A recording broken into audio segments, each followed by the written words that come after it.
Bulletin का आगाज करेंगे इस खबर के साथ कि पाकिस्तान स्टॉक में रिकॉर्ड तोड़ इजाफे का सिलसिला जारी है। कारोबार के दौरान 161,555 की बुलंद तरीन सतह पर पहुंच गया। IMF स्टाफ लेवल मुआहदे के बाद स्टॉक मार्केट के सरमायाकार सरगर्म हैं। आपको अपडेट करते चलें इस हवाले से कि पाकिस्तान स्टॉक में रिकॉर्ड तोड़ इजाफे का सिलसिला जारी है। तफसीलात जानेंगे हमारे नुमाइंदे अशरफ खान से जो इस वक्त स्टॉक मार्केट में मौजूद हैं। अशरफ, बताइएगा। जी, देखा जाए मुल्क की मईशत के लिए जो निगरान सेटअप ने इकदाम उठाए हैं उसके असरात नज़र आ रहे हैं। बहुत सारे इकदाम हैं जिसमें गैस का सर्कुलर डेट था उसको खात्मे के लिए जो गैस की कीमतों में इजाफा किया गया है, बिजली की कीमतों में इजाफा किया गया है, उसको देखा जा रहा है कि सरमायाकारों की जानिब से मुस्बत इकदाम उठाए गए हैं जिससे ऑयल एंड गैस सेक्टर और इलेक्ट्रिक सेक्टर में जो है तेज़ी देखी जा रही है। इसके साथ साथ जो इकदाम उठाए गए हैं जिसमें क्रैकडाउन हुआ है हुकूमत की जानिब से, जो स्मगलिंग का खात्मा है, तो मुकामी सतह पर जो प्रोडक्शन बढ़ती हुई नजर आ रही है, मुकामी इंडस्ट्री भी चलती हुई नजर आ रही है, उसका इम्पैक्ट नजर आ रहा है कि सरमायाकार सरगर्म है। और नवंबर की बात करूं, नवंबर में एक माह में 9,000 से ज्यादा पॉइंट की अब तक तेजी रिकॉर्ड की जा चुकी है। 100 इंडेक्स आज जैसे कि अपडेट हुआ है कि 61,555 की नई रिकॉर्ड सतह कायम कर दी। और यहाँ पे सरमायाकारों की क्या मतलब कि राय है, जानते हैं। जो पाकिस्तान स्टॉक एक्सचेंज के साबिक डायरेक्टर अमीन यूसुफ हमेशा मौजूद है। क्या देख रहे हैं, हर कोई खुश नजर आ रहा है, मार्केट रोज नया रिकॉर्ड बना रही है। देखिए, बिल्कुल रिकॉर्ड बनाएगी कि चीज़ें बेहतरी की तरफ जा रही हैं और इस इंटीरियम गवर्नमेंट ने डिलीवर करके दिखाया है। पहले क्या होता था, लॉलीपॉप दिया जाता था कि हम कर देंगे, लेकिन ग्राउंड रियलिटीज़ पे देखिए चीज़ें हो रही हैं।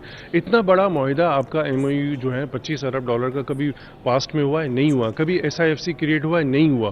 तो ये सारे देखिए इनिशिएट, इसमें देखिए आर्मी चीफ को भी क्रेडिट जाता है, इंटीरियम गवर्नमेंट को भी क्रेडिट जाता है। और देखिए आपने बड़े ज़बरदस्त लोग बिठाए हुए हैं जो अपनी फील्ड के बंदे चीते हैं, मैं कहूँगा, उनको बिठाया हुआ है। और वो कहते हैं ना, right place at the right place, at the right man at the right place. तो वो चीज़ें हैं, इसकी वजह से डिलीवरेंस हो रही है सारी। देखिए गैस का कभी सर्कुलर डेट का इतना आप सोच भी नहीं सकते कि लेवल प्लेइंग फील्ड इंपोर्टर और एक्सपोर्टर और नॉन एक्सपोर्ट इंडस्ट्रीज को दिया गया। तो हम हमेशा सोचते थे कि करें नहीं करें। प्लस एक सर्कुलर डेट में भी चीज़ें बेहतरी की तरफ जा रही हैं।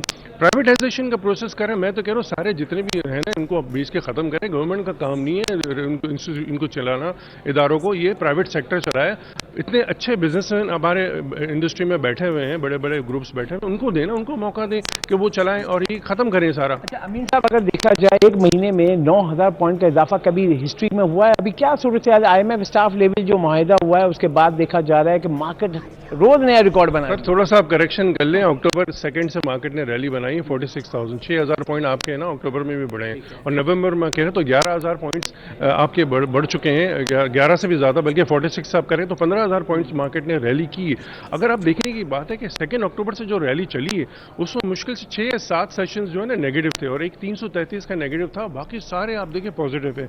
क्या इंडिकेट कर रहा है? चीज़ें बेहतरी की तरफ जा रही है। देखिए इसमें एक प्राइम मिनिस्टर का एक और विजिट कुवैत का है, उसमें भी 25 अरब का एक्सपेक्टेशन है। $75 अरब की अगर इन्वेस्टमेंट यहाँ पे आ जाएगी तो आप ये IMF से लोन ले रहे होते हैं, उसका इंटरेस्ट भी दे रहे होते हैं, तो ये तो इन्वेस्टमेंट है। देखिए इस पर तो कोई भी इंटरेस्ट नहीं देना। 2024 की बातें हो रही थी कि पाकिस्तान मीट नहीं कर सकेगा, ये हो जाएगा, वो हो जाएगा, वो सब जो है ना लोगों की बातें ही रह गई हैं। देखिए चीज़ें जब बेहतरी की तरफ जाती हैं तो स्टॉक मार्केट परफॉर्म कर रही होती।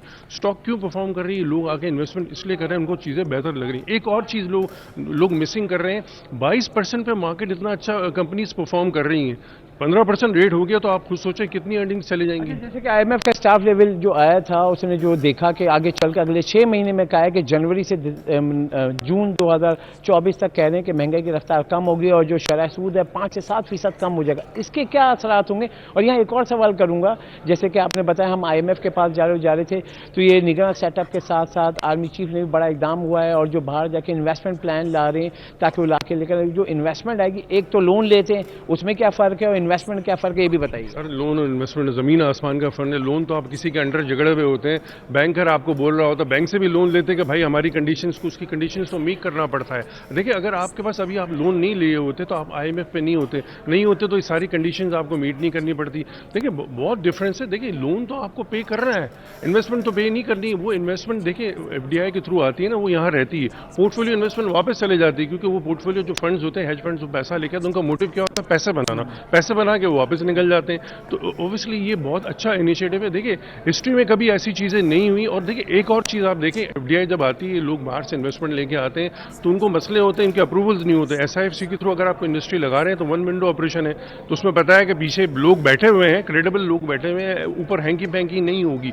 तो इसी वजह से देखिए सेंटिमेंट और बेहतर होगा। आप देखिए अगर ये $75 अरब की इन्वेस्टमेंट यूटिलाइज होती तो आप देखिए और लोग जो पीछे बैठे हुए हैं वो भी पैसा लेके आएंगे। मैं यहाँ पे एक सवाल करेंगे कि जो आर्मी चीफ आए उनको कल 1 साल मुकम्मल हो गया है। जो 1 साल का हम जायजा रिपोर्ट देखें, क्रैकडाउन का वादा किया, बिजनेस कम्युनिटी से मुलाकात हुई, कोई यकीन दहानी कराई, क्रैकडाउन होगा, स्मगलिंग का खात्मा होगा, डॉलर के ऊपर जो है पूरी मतलब के निगाह रखी जाएगी, जो उसमें जो माफिया है ब्लैक मार्केटिंग उनके खिलाफ एक्शन होता हुआ नजर आया, गंदम माफिया के ऊपर एक्शन हुआ, चीनी माफिया के ऊपर एक्शन नजर आया, उसका फायदा आवाम को कीमतें कम हो गई। चीनी 180 से आप देखें 121 पे आ गई है। गंदम की भी कीमत जो है मतलब जो आटा मतलब आप देखें 10 किलो वो भी कम हो गया है। तो इन सब चीज़ों का देखें जो असरात हो रहे हैं, आगे चल के जो महंगाई कम होगी, इसको क्या देख रहे हैं? 1 साल जो आर्मी चीफ का है इसको क्या कहेंगे? बहुत ज़बरदस्त रहा है। देखिए पूरा एक विजन है। देखिए एक विजन होता है तभी आपके पास कुछ दिमाग में चीज़ें होती हैं, तभी आप मटेरियलाइज कर रहे होते हैं। और प्लस ये देखिए ना, उसमें इसमें ही कहूँगा there is a will there is a way. देखिए अगर कोई आपकी वे नहीं, विल नहीं है तो वे भी नहीं है, तो विल है तभी तो वे नज़र आ रहा है। और देखिए इसमें एक टीम जो बैठी हुई है ना, क्रेडिबल लोग बैठे हुए हैं। आप ये देखिए शमशाद अख्तर बेस्ट काम कर रही हैं, मोहम्मद अली बेस्ट काम कर रहा है, कॉमर्स मिनिस्टर देखें ना, सबको बुला के, मैं खुद चेयरमैन एसोसिएशन का रह चुका हूं, हमसे कभी भी नहीं पूछा जाता था कि भाई क्या मसले मसाइल आके बैठे। आप सबको बुला रहे हैं और उनसे पूछ रहे हैं कि क्या कर रहे हैं। कभी भी ऐसा नहीं हुआ, हिस्ट्री में नहीं हुआ। देखो ये सारी चीज़ें हैं। और प्लस IT मिनिस्टर भी काम कर रहे हैं, लग रहा है IT में भी आप देख सकते हैं, आपको आगे जाके कोई न्यूज़ मिलेंगी, अच्छी न्यूज़ें मिलने वाली हैं। तो देखिए अच्छी चीज़ें हो रही हैं। वही वाली बात है, अगर आप अपने काम पर फोकस करें, आप डिलीवर करना चाहें तो आप डिलीवर करेंगे, अगर आप डिलीवर नहीं करना चाहें तो आप कुछ भी नहीं करेंगे। अमीन साहब, आपका भी ताल्लुक है, आप केमिकल में भी करते हैं, स्टॉक एक्सचेंज में भी करते हैं, तो आप क्या देख रहे हैं मुकामी सतह पे जो मतलब पाबंदियां लगी इंपोर्ट पे, उसके बाद हम मुकामी सतह पे प्रोडक्शन करना शुरू हो गया पाकिस्तान भी बहुत सारी चीज़ों में। तो आप क्या समझते हैं ये पाकिस्तान की मईशत के लिए कितना इंपॉर्टेंट होगा कि हम इंपोर्ट करने के बजाय मुकामी सतह पे प्रोडक्ट बनाएं? देखिए एक इंपोर्ट सब्स्टिट्यूशन बहुत ज़रूरी है। अगर 65 अरब की आपकी इंपोर्ट है, अगर आप $15 अरब की इंपोर्ट कम कर देते हैं ना, जैसे बात हुई कि आप सोयाबीन या ऑयल के आप सीड्स लगा के यहाँ पे कर सकते हैं। वेजिटेबल ऑयल आप इंपोर्ट कर रहे हैं $6 अरब का, यार आप यहाँ पे कर सकते हैं, क्यों नहीं कर सकते? $15 अरब की अगर आप इसको स्क्वीज कर दें तो आपका डेफिसिट ही नहीं रहेगा, आपको लोन लेने की ज़रूरत ही नहीं पड़ेगी। तो ये देखिए सारे मेजर्स हैं। मसला है कि प्लानिंग और पॉलिसीज़, ये इंटीरियम गवर्नमेंट रोड मैप बना के जाए और उसको अगली गवर्नमेंट उसको चलाए तो मुझे नहीं लगता कि कभी आपको फिर IMF की तरफ जाना पड़ेगा। अच्छा, यहाँ पे जो आवाम को जो ये दे रहे हैं, जो स्टॉक मार्केट सरमाकार है, चाहे छोटा हो या बड़ा हो, तो वो क्या देख रहे हैं? क्योंकि देखिए हमने मार्केट देखी, सिर्फ हम नवंबर की बात करें 9,000, जैसे कि आपने बताया अक्टूबर और नवंबर मिला लें तो 15,000 पॉइंट गई है, तो मार्केट में रिकवरी आ सकती है। तो वो कितना देख रहे हैं कि वो जो आर्बिट्राज देखते हैं कि 33% की रिकवरी हो सकती है 15,000 पॉइंट पर, अगर हम 3,000 नीचे आते हैं तो घबराना तो नहीं है? देखिए घबराना तो नहीं है। देखिए मार्केट जब ऊपर जाती है तो भी आप पैसे बनाते हैं, नीचे जाती भी पैसे बनाते हैं, लेकिन उसमें इन्वेस्टर को मोहतात तरीके से काम करना चाहिए। देखिए करेक्शंस तो आएंगी, आप ये नहीं कह सकते एक चीज़ ऊपर ही जाएगी वो नीचे भी आएगी, उसमें करेक्शंस भी आएंगी। उसमें होता है कि देखिए क्यों करेक्शंस आती थी कि पॉलिसीज़ कोई चेंज हो, लेकिन लगता नहीं कि इस गवर्नमेंट ने कोई पॉलिसीज़ चेंज करनी है। सेक्टर में अगर कोई पॉलिसीज़ चेंज होती है तो उसके आइटम में इफेक्ट आता है, उसका इंडेक्स पे इफेक्ट आता है। तो लग नहीं रहा चीज़ें बेहतरी की तरफ जा रही, मार्केट में करेक्शंस आएंगी। इन्वेस्टर को चाहिए कि मोहतात तरीके से काम करे। देखिए कुछ सेक्टर्स अभी भी कंपनीज है जिनमें अंडर वैल्यूड है, वो तलाश करे, अपनी रिसर्च करे। इन्वेस्टर को मैं एडवाइस ये करूँगा, देखिए रिसर्च करके काम करें, किसी के कहने पे नहीं करें, उस पर आप लॉस करते हैं। लोगों ने यहाँ व्हाट्सअप ग्रुप बनाए हुए हैं तो उसमें वो टिपे दे रहे होते हैं, उनका कोई रिसर्च का बैकग्राउंड नहीं होता। तो इस पर भी मुझे लग रहा है कि मुझे चाहिए कि SSCB को उसको चेक करे। इस किस्म के जो ग्रुप्स क्रिएट किए गए हैं व्हाट्सअप में, तो उनमें जो अगर बंदे एनालाइज कर रहा है वो इतना इक्विप्ड है, उसके पास कोई एनालिसिस के टूल्स हैं कि नहीं है, तो उसमें लोग देखिए उससे लोग फंस जाते हैं। तो इन्वेस्टर को भी मोहतात तरीके से काम करे। देखिए लॉन्ग टर्म तो बहुत बेहतर है। आप अगर जो भी स्क्रिप्ट्स लेते हैं, अव्वल तो जो इन्वेस्टर आता है उसको चाहिए कि शॉर्ट टर्म की बात ही नहीं करें। स्टॉक मार्केट में देखिए रिस्की चीज़ें होती हैं, लॉन्ग टर्म की बात करें और रिसर्च करके काम करें। किसी भी ब्रोकर के पास जाए, उसकी भी कंप्लायंस कर ले कि वो बंदा सही है नहीं है। तो ये हमें जो है ना इन्वेस्टर को भी एजुकेट करने की ज़रूरत है। देखिए एजुकेट करेंगे तो लोग ज़्यादा आएंगे तो क्या होगा, मार्केट में वॉल्यूम्स बढ़ेंगे तो हर कोई बेनिफिशियल होगा ना जी। जैसा कि आपने सुना, यहाँ जो है की पॉइंट्स अगर हम फोकस करें कि नवंबर में जो इक़दाम उठाए गए हैं, और साथ में यहाँ जो माहिरीन है उन्होंने ये भी कहा है कि आर्मी चीफ को 1 साल कल जो है मुकम्मल हो गया है। उस एक साल में जो इकदाम उठाए गए उनको उन्होंने शाबाश दी है और कहा है कि ऐसे इकदाम हो रहे हैं कि उस पर अमल दरामद होता हुआ दिखाई दे रहा है, जो कि मईशत के लिए बहुत ही मुस्बत है। और ये मुस्बत साइन है कि आप तमाम सेक्टर पर देखें, साथ ही निगरान सेटअप में जो लोग वफाकी वज़रा पे जो निगरान सेटअप बैठा हुआ है वो तमाम जो अहल लोग हैं, जैसे कि एप्टेमा के जो सरपरस्त आले हैं, वफाकी वजीर सनत और तिजारत बैठे हुए हैं, गौहर एजाज साहब, इसके साथ जो है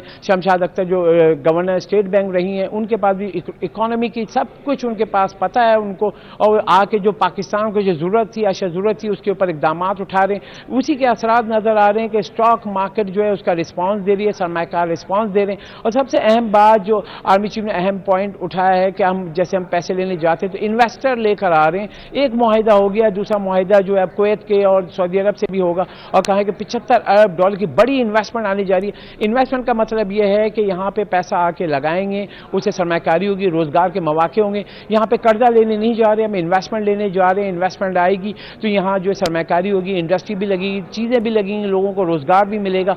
हमें यहाँ पे सूद की मद में कुछ अदा नहीं करना है, वो जब इन्वेस्टमेंट करेगा तो उसका जो प्रॉफिट है वो लेकर जाएगा। साथ ही इन्वेस्टमेंट से ये होगा इकोनॉमी साइकिल, और जो पाकिस्तान को अशद ज़रूरत है, जैसे कहा जा रहा था 2024 में आपको 20-22 अरब डॉलर चाहिए, तो वो पूरा हल होते हुए दिखाई दे रहा है, जिसकी वजह से सरमायाकार मुस्बत जोन में देख रहे हैं। जी, बहुत शुक्रिया अशरफ खान।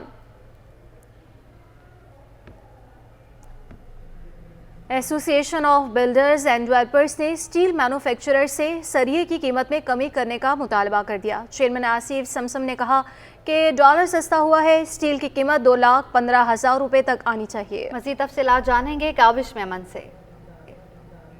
एक्सपो सेंटर कराची में बिल्ड एशिया नुमाइश जारी है। इस हवाले से हम देख रहे हैं कि गैर मुल्की मंदूबीन की आमद का सिलसिला भी जारी है। इस वक्त मेरे साथ मौजूद हैं चेयरमैन आबाद आसिफ समसम, उनसे बात करते हैं। बिल्ड एशिया को मैं 17 साल से मैं पर्सनली भी जानता हूँ, और इन्होंने हर उस वक्त में जब अच्छे हालात थे, बुरे थे, विक्टिम था लॉ एंड ऑर्डर का ये शहर, तो उस वक्त भी जो है उन्होंने हिम्मत नहीं हारी, हौसला दिया शहर को। और आज उसी का समर है कि माना के रिवाइवल चाहिए हमें अपने सेक्टर में, माना के रिवाइटलाइजिंग करनी है।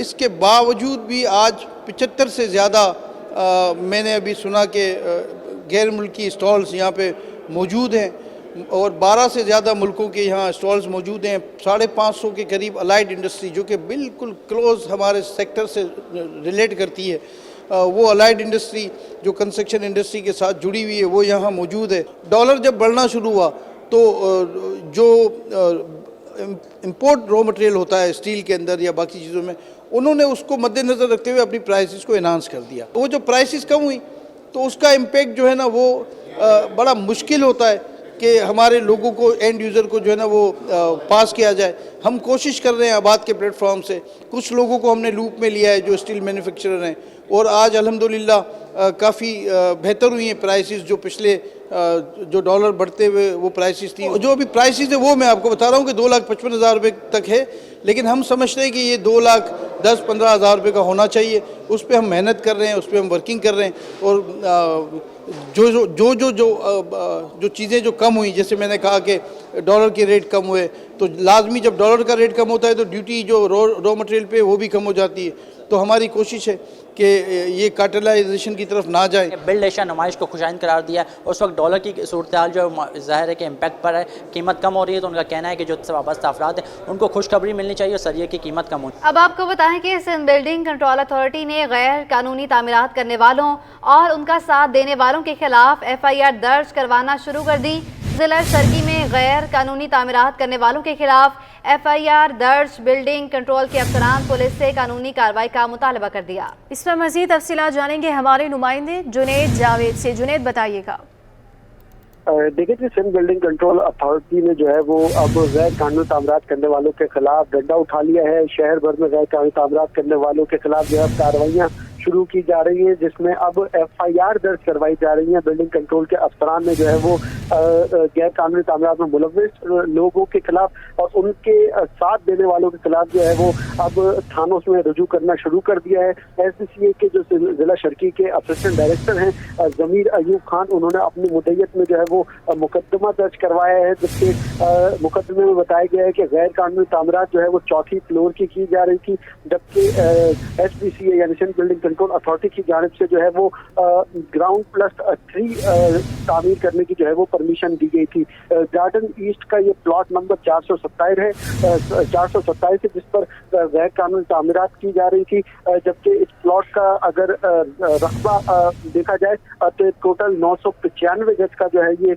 प्लॉट था, जिसके ऊपर गैर कानूनी तामीरात की जा रही थी। सिंध बिल्डिंग कंट्रोल अथॉरिटी ने जो है वो बिल्डिंग के मालिक औरंगजेब को भी जो है वो SBCA में मुताबिक मरतबा जो है वो मदऊ किया था और उनको जो है वो गैर कानूनी तामीरात को रोकने के लिए जो है वो कहा था, लेकिन जब गैर कानूनी तामीरात नहीं रोकी तो फिर बिल्डिंग के जो मालिक हैं औरंगजेब, उनके खिलाफ जो है वो थाने में रुजू किया है। ये मुकदमा जिला शर्की में जो है वो दर्ज करवाया गया है। ताहम एक बात से भी जो है अब बिल्डर माफिया जो कराची के अंदर मुख्तलिफ इलाकों में गैर कानूनी तामीरात कर रहे हैं, उनमें भी खलबली मच चुकी है कि अब मुकदमा दर्ज होना शुरू हो चुके हैं, जबकि दूसरी साइड पर DG SPCA ने वाज़ेह तौर पर जो है मैसेज दे दिया है कि जो अफसर गैर कानूनी तामीरात में मुलव्विस होगा उसके खिलाफ भी अब इसी तरीके से FIR दर्ज करवाई जाएंगी। जी बहुत शुक्रिया जुनेद जावेद। न्यू कराची टाउन की हर यूसी को 50 लाख रुपए के डेवलपमेंट फंड्स फराहम कर दिए गए। टाउन चेयरमैन मोहम्मद यूसुफ कहते हैं कि कोशिश है न्यू कराची टाउन को मिसाली बना दें। हमने डेवलपमेंट फंड्स का महज ऐलान नहीं किया, अमली इक़दाम भी किया है। मुख्तलिफ यूसेस में काम शुरू हो गया है। तफसीलात जानेंगे ताहा मलिक से।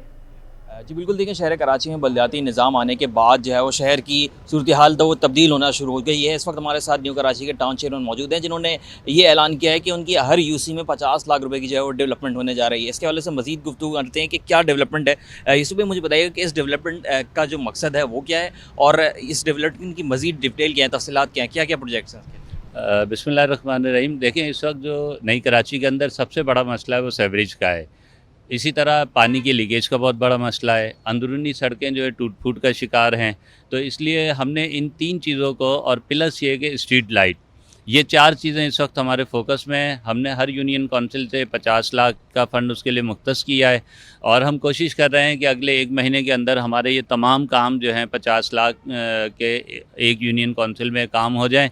क्योंकि देखें अंदर अगर आप चले जाएँ तो गलियों की बहुत ही बुरी सूरत हाल है।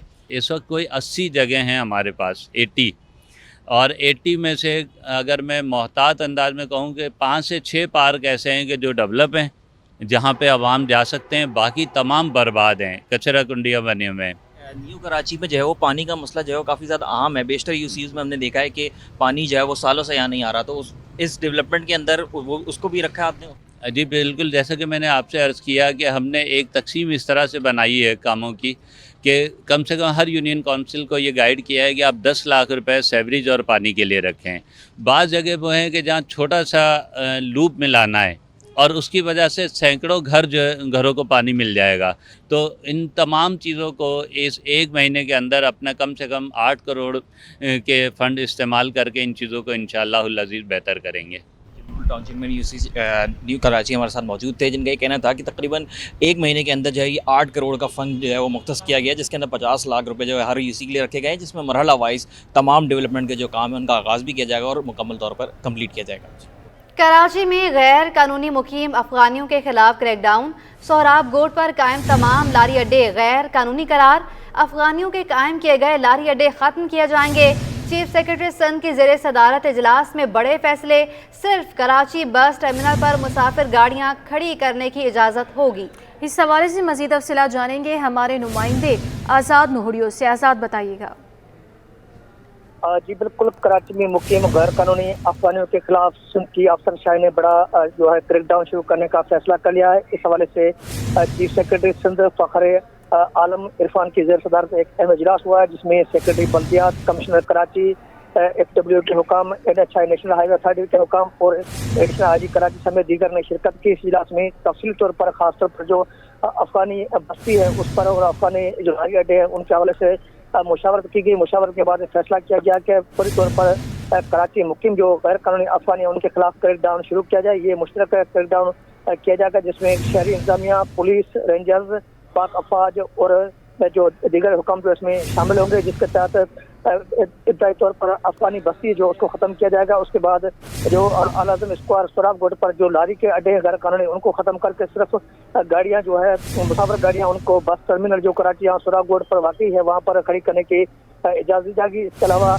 लियारी एक्सप्रेस वे से हैदराबाद तक जो ग्रीन बेल्ट कायम किया जाएगा जिस पर जो अखराज आएंगे वो FW हुकाम और NHA की जानब से किए जाएंगे। इस हवाले से चीफ सेक्रेटरी सदर ने अहकाम जारी कर दिए हैं और कमिश्नर कराची इस तमाम सूरत उसकी निगरानी करेंगे। इब्तदाई तौर पर जो अल-आज़म स्क्वायर में मुकीम अफगानी है उनको जो वहाँ से बेदखल करके जो उनके मालकाना हुकूक जिनके पास है उनको फ्लैट्स दिए जाएंगे। इस हवाले से कमिश्नर कराची की निगरानी में एक कमेटी बनाई गई है जो कमेटी मुकम्मल तौर पर इस तमाम सूरत की निगरानी करेगी ताकि अफगानी बस्ती भी खत्म होगी, वहाँ ग्रीन बेल्ट कायम होगा। इसके अलावा लारी अड्डा भी खत्म होगा और इसके साथ साथ जो अफगानी बस्ती है या लारी अड्डे पर जो गैर कानूनी तजावुज़ है वो भी खत्म की जाएंगे और लियारी एक्सप्रेस वे से हैदराबाद तक मुकम्मल तौर पर ग्रीन बेल्ट कायम किया जाएगा जिसकी निगरानी भी कमिश्नर कराची खुद करेंगे। जी आज़ाद, ये बताएगा कि जिन्होंने ये लारी अड्डे कायम किए गए हैं क्या उनको मतला किया गया है कि अगर आप इनको हटाएंगे नहीं, ख़त्म नहीं करेंगे तो यहाँ पर ऑपरेशन किया जाएगा? जी बिल्कुल, इस हवाले से वफाकी हुकूमत की मुहिम जो वो जारी है ताकि अफगानी रजाकाराना तौर पर जो गैर कानूनी मुकीम हो इलाके छोड़कर अपने मुल्क चले जाए, लेकिन उसके बावजूद उस पर अमल दरामद नहीं हुआ है। लेकिन इससे कबल जो है पुलिस हुकाम ने इनको आगाह किया, लेकिन इस वक्त सूरत ये है कि आज के इजलास में जो FW के हुकाम से उन्होंने इस तमाम तरह सूरत का जिम्मेदार जो है कराची पुलिस को करार दिया। एडिशनल IG कराची खादिम हुसैन के सामने उन्होंने कहा कि गैर कानूनी जितनी बस्तियाँ आबाद हो रही है कराची में उस उनकी सरपरस्त जो है कराची की पुलिस के मुकामी थाने हैं वो कर रहे हैं। उनकी निगरानी जो ये गैर कानूनी बस्तियाँ आबाद हो रही है जो ये बस्ती अफगान बस्ती कायम हुए उसकी सरपरस्ती कराची सोराब गोड के इलाकों के जो थाने जो है उनकी पुलिस की जिसके बाद ये बनी, जिस पर एडिशनल IG शहमदा हुए तो एडिशनल जो चीफ सेक्रेटरी थे उनके सामने जो मुखातब होते हैं देखा तो एडिशनल IG ने कोई जवाब नहीं दिया, लेकिन FW हुकाम ने इस अमल की मुकम्मल तौर पर निशानदेही की। कराची जितनी भी गैर कानूनी बस्तियाँ हैं उनकी निगरानी जो है कराची पुलिस खुद करी, सरपरस्ती करे, उसके जो है सरपरस्ती से ये बस्तियाँ आबाद हो रही है। लेकिन जो लारी अड्डे हैं ये भी पुलिस की सरपरस्ती में बनाया गया जो गैर कानूनी है जो अल-आज़म स्क्वायर के सामने है, जबकि अल-आज़म स्क्वायर के जो मालकाना हुकूक रखने वाले जो बासी हैं उनकी जानब से सिंध हाई कोर्ट में एक पटिशन दायर की गई है, जबकि सिंध हाई कोर्ट ने जी बहुत शुक्रिया आज़ाद नूहरियो। सिंध हाई कोर्ट ने RJ शॉपिंग मॉल में आतिशज़दगी की इंक्वायरी से मुतालिक दरख्वास्त पर तहरीरी हुक्मनामा जारी कर दिया। अफसोसनाक वाक़े की इंक्वायरी कराने की हिदायत जारी की गई है। मज़ीद तफसीलात जानेंगे हमारे नुमाइंदे मुमताज़ जमाली से। देखिए जी, इस वक्त मैं मौजूद हूँ सिंध हाई कोर्ट कराची में। RJ शॉपिंग मॉल में आतिशज़दगी से मुतल्लिक इंक्वायरी के हवाले से जो दरख्वास्त दायर की गई थी उस पर आज अदालत ने तहरीरी हुक्मनामा जारी कर दिया है और अदालत ने बड़े अहम जो है हिदायत भी जारी किए हैं और अहम रिमार्क्स भी दिए हैं। अदालत ने जो है अपने तहरीरी हुक्मनामे में ये लिखा है कि तमाम मुतल्लिका इदारों और हुकूमत जो है उनसे उम्मीद है कि इस अफसोसनाक वाक़े की इंक्वायरी की जाएगी। अगर इस वाक़े में किसी की गुफलत या लापरवाही पाई जाती है तो उनके खिलाफ सख्त जो है कार्रवाई की जाए। साथ ही साथ अदालत ने यह भी कहा है कि इस अफसोसनाक वाक़े में जाँ बहक होने वाले शहरियों को जो है कानून के मुताबिक मुआवजा जो है वो फराहम किया जाएगा। लिहाजा अदालत ने इसमें जो है कंटोनमेंट बोर्ड फैसल और जो है कमिश्नर कराची सिंध हुकूमत समेत दीगर से 7 दिसंबर तक जवाब तलब कर लिए है। ये दरख्वास्त जो है नदीम शेख और दीगर की जानिब से दायर की गई थी सिंध हाई कोर्ट में और उन्होंने अपनी दरख्वास्त में ये अदालत से इस्तदा की है कि जो RJ शॉपिंग मॉल में आग लगी थी इसकी साफ़ शफाफ इंक्वायरी की जाए और गुफलत और लापरवाही बरतने वाले जितने भी अफसरान हैं उनके खिलाफ कानूनी कार्रवाई की जाए और जो इस अलमनाक वाक़े में जाँ बहक हुए थे शहरी उनको कानून के मुताबिक मुआवजा फराहम किया जाए। अब आपको बताएं कि CTD शोबा तफ्तीश की थाना सोल्जर बाजार की हदूद में कार्रवाई। बैंक से रकम लेकर निकलने वालों को लूटने वाला गिरोह गिरफ्तार कर लिया गया। अपडेट करते चले आपको, CTD शोबा तफ्तीश की थाना सोल्जर बाजार की हदूद में कार्रवाई सामने आई है। बैंक से रकम लेकर निकलने वालों को लूटने वाला गिरोह गिरफ्तार कर लिया गया। जी हाँ, CTD शोबा तफ्तीश की थाना सोल्जर बाजार की हदूद में कार्रवाई है। बैंक से रकम लेकर निकलने वालों को लूटने वाला गिरोह गिरफ्तार कर लिया गया है। CTD शोबा तफ्तीश की थाना सोल्जर बाजार की हदूद में यह कार्रवाई की गई है और बैंक से रकम लेकर निकलने वालों को लूटने वाला एक गिरोह था, जिसे गिरफ्तार कर लिया। मुल्जिमान से मजीद इंकशाफात भी मुतवक्के हैं और ये कार्रवाई की गई है। CTD शोबे तफ्तीश की थाना सोल्जर बाजार की हदूद में कार्रवाई है। बैंक से रकम लेकर निकलने वालों को लूटने वाला गिरोह गिरफ्तार कर लिया गया है। CTD शोबे तफ्तीश की थाना सोल्जर बाजार की हदूद में ये कार्रवाई है। मुल्जिमान गुलिस्तान जौहर शहर फैसल की हदूद में बैंकों से रकम लेकर निकलने वालों को लूटने का इतराफ़ किया है। तफसीलात जानेंगे, अनुषा जाफरी हमारे साथ मौजूद हैं। अनुषा, अपडेट कीजिएगा।